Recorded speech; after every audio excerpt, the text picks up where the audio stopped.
Começamos a fazer alguns comentários sobre duas obras que estão sendo reeditadas pela pesquisadora Cristina Campos, da década de 40 e 50, 1940 e 1950, que são Crisálidas, do Franklin Cassiano, e Grupiaras, do Ulisses Cuiabano.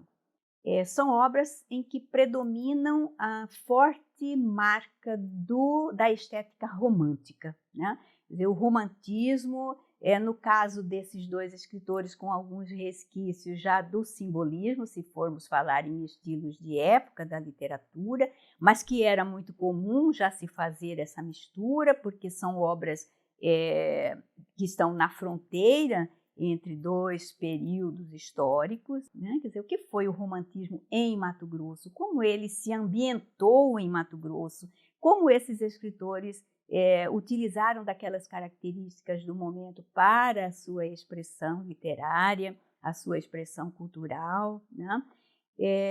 O romantismo em Mato Grosso vai ter uma forte marca na questão da terra, do povo, ou seja, no telúrico, né, daquelas manifestações em que falar da terra, falar do povo, era expressar o melhor que existia na própria região, no próprio local, né, que não foi muito diferente em nível do Brasil, né?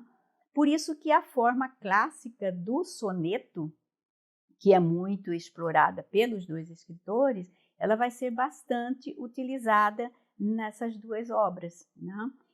O tema do civismo, o tema da heroicização das personagens históricas do local, a grandiosidade da terra, enfim, que há aquela forte marca em que assegura o sentido de que o escritor está preso ao seu local de origem, que é o sentimento de pertencimento, né? Quer dizer, eu tenho que cantar a minha terra, eu tenho que enaltecer a minha terra para que ela seja não só louvada, mas conhecida a partir de sentimentos telúricos, né?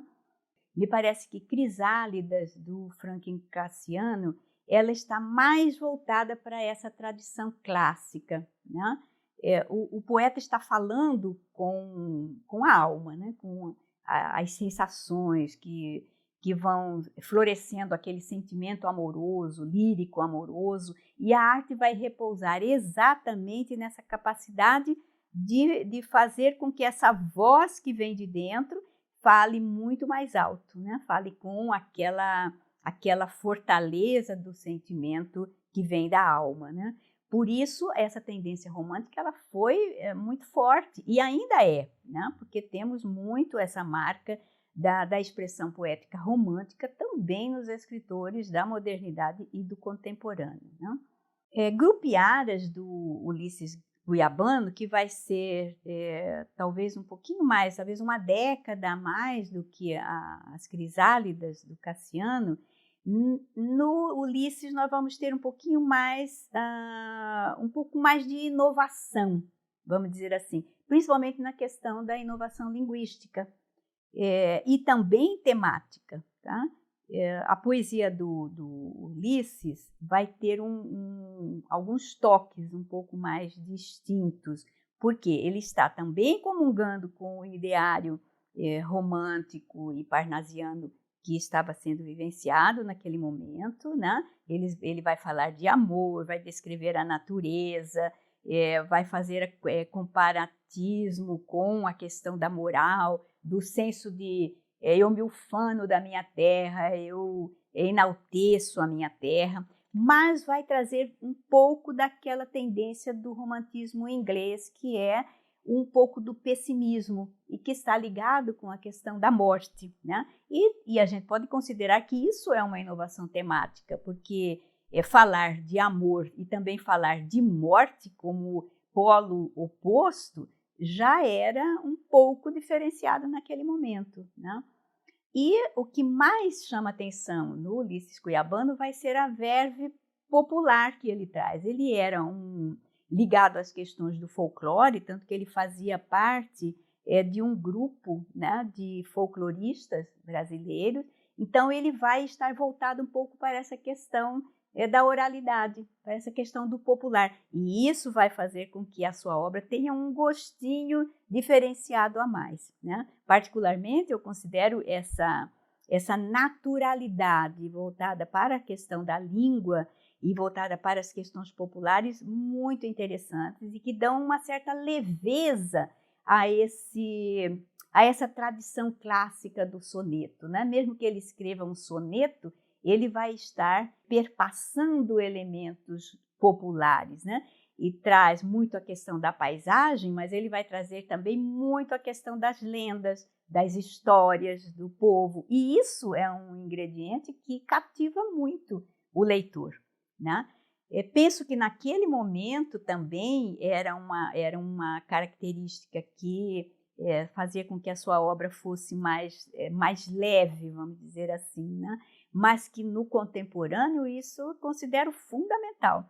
A leveza do texto literário hoje, baseado nas questões populares, né, da revitalização da língua, revitalização das manifestações culturais, isso dá uma certa experiência vivencial com o leitor.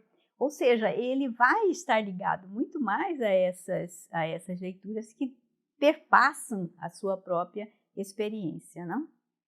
Então, o Ulisses Cuiabano, com essa vertente dele, ele vai estar atendendo aquele propósito da dupla Aquino e José de Mesquita, né, que eles tinham um programa, né, um projeto literário e cultural para Mato Grosso. Ele vai estar atendendo aquilo, mas, ao mesmo tempo, ele vai estar, digamos assim, flertando com o modernismo, tá? Porque a base das primeiras manifestações dos textos modernos vão estar exatamente nesse retorno às características da terra, no sentido de trazer numa linguagem,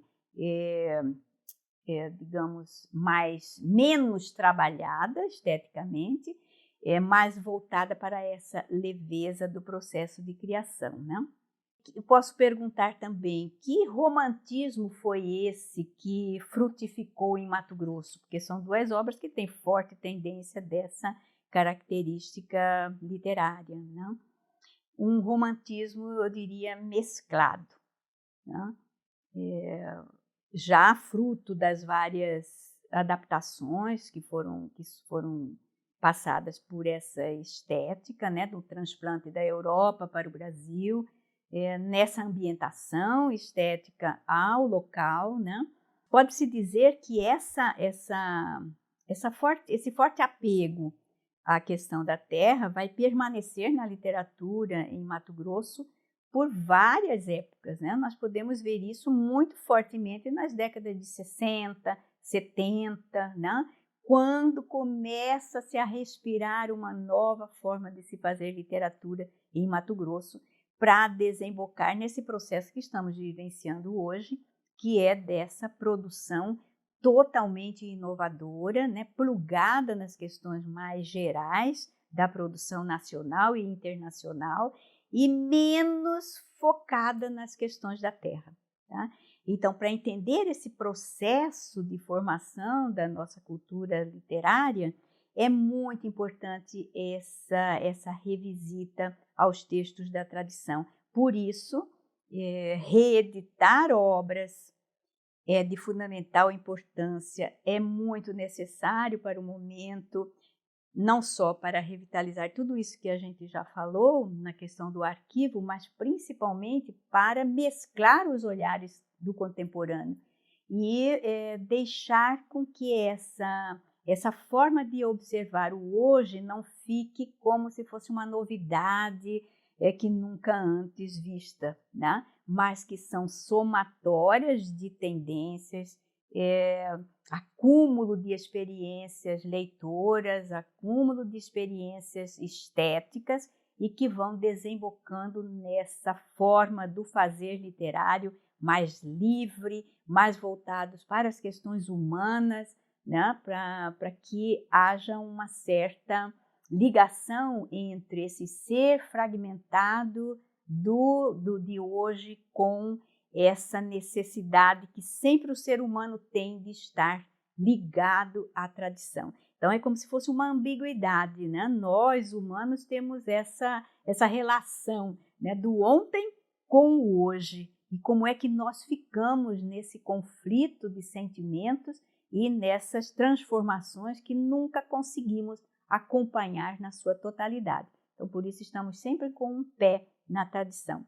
Como diz o crítico Angel Rama, né? É a tradução daquilo que é o passado. Então, nunca o passado transposto do jeito que ele era, mas revisitado, traduzido da forma como a Cristina Campos faz com essas duas obras.